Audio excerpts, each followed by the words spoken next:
تیار کر رہے ہیں، کیا اس بات کا امکان ہے کہ دونوں ملک کسی محدود ہی صحیح ایٹمی جنگ میں چلے جائیں؟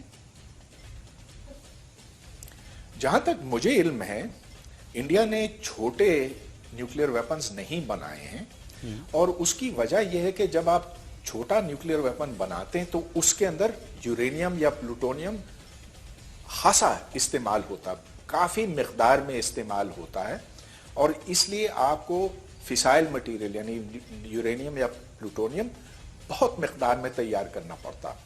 تو انڈیا نے میدان جنگ میں لڑنے کا ساز و سامان نہیں تیار کیا ہے، مطلب یہ کہ ایٹمی ساز و سامان نہیں تیار کیا ہے، پاکستان نے کیا ہے.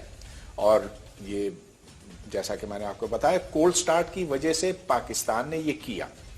اب انڈیا کا یہ کہنا ہے کہ اگر ایک چھوٹا سا بھی ایٹم بم ہمارے خلاف استعمال ہوتا ہے، خواہ وہ پاکستان کی سرزمین پہ ہو یا وہ انڈیا کے حدود کے اندر ہو، یہ ایٹمی جنگ سمجھا جائے گا، اور اسی لیے انڈیا پھر اپنی پوری طاقت سے پاکستان کو پر حملہ کرے گا، اور اس کے پاس جتنے بھی نیوکلیئر ویپنز ہیں وہ سارے پھر استعمال میں لائے جا سکتے ہیں.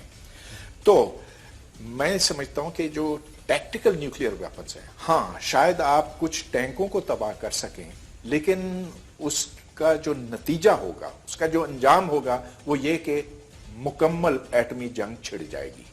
بہت بہت شکریہ ڈاکٹر. اپنی سرزمین پر استعمال کر سکتے ہیں، اور اسی واسطے اس کا سوچو ہی نہیں. اب اس کے بڑے فائدے بھی ہیں اور خطرات بھی ہیں. فائدہ یہ ہو سکتا ہے کہ پاکستان اپنے لحاظ سے جو کرنا چاہے کر سکتا ہے، لیکن ہندوستان کی طرف سے کوئی خطرہ نہیں ہوگا، اور ہندوستان فوج کشی کرنے کی کوشش نہیں کرے گا. لیکن نقصان یہ ہے کہ اگر خدا نہ خواستہ ممبئی جیسا دوسرا کوئی ایسا واقعہ ہوتا ہے اور ہندوستان حملہ کرتا ہے، ہم ان کے اوپر یہ نصر جیسے میزائل، ٹیکٹیکل میزائل داغتے ہیں اور نیوکلیئر دھماکہ ہوتا ہے، چھوٹا سا ہی ہو. لیکن انڈیا نے یہ کہا ہے کہ اس کے بعد پھر آپ یہ سمجھ لیجئے کہ نیوکلیئر وار شروع ہو جائے گی. ٹھیک ہے، میں اس پر آپ سے مزید بات کروں گا. یہ انتہائی خطرناک اسٹیٹمنٹ ہے، مگر پاکستان نے سرکاری سطح پر پہلی مرتبہ اس بات کو تسلیم کیا ہے کہ ہم نے چھوٹے نیوکلیئر ہتھیار ان کی تیاری شروع کر دی ہے، یا ہم اس کو بنا چکے ہیں یا بنا رہے ہیں. جو یہ ٹائمنگز ہیں، اس ٹائمنگز کو آپ کیسے دیکھتے ہیں کہ اعزاز چودھری اس وقت یہ بیان دے رہے ہیں؟ ٹائمنگز کے حوالے سے آپ مجھے بتائیں.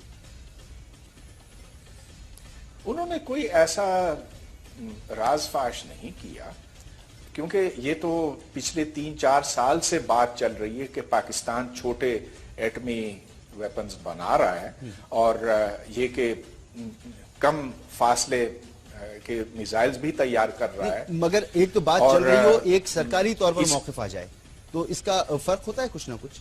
جی ہاں، ضرور اس کا فرق تو پڑتا ہے. آخر یہ بات واشنگٹن میں کہی جا رہی ہے، اور وہاں اس وقت جب وزیر اعظم وہاں پر موجود ہیں یا جانے والے ہیں تو اس کا ایک واضح اثر ہوتا ہے.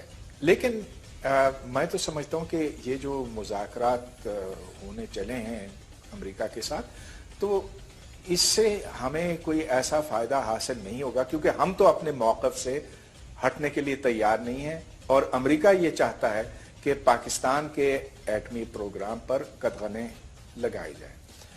گرما گرمی ہے تو ہم یہ کیوں نظر انداز کر رہے ہیں کہ بھارت کی خاص توجہ ایران پر بھی ہے، وہاں ان کی بندرگاہوں میں انویسٹمنٹ ہو رہی ہے. پاکستان اس وقت دور ہوتا چلا جا رہا ہے ایران کے ساتھ.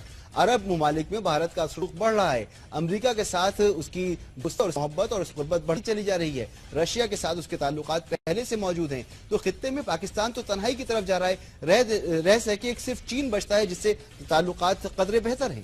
ہندوستان کی کوششیں یہ پچھلے 15 سال سے جاری ہیں کہ چابہار میں وہ ایک بیس بنائیں اور اس بیس کو استعمال کیا جائے ٹریڈ کے لیے.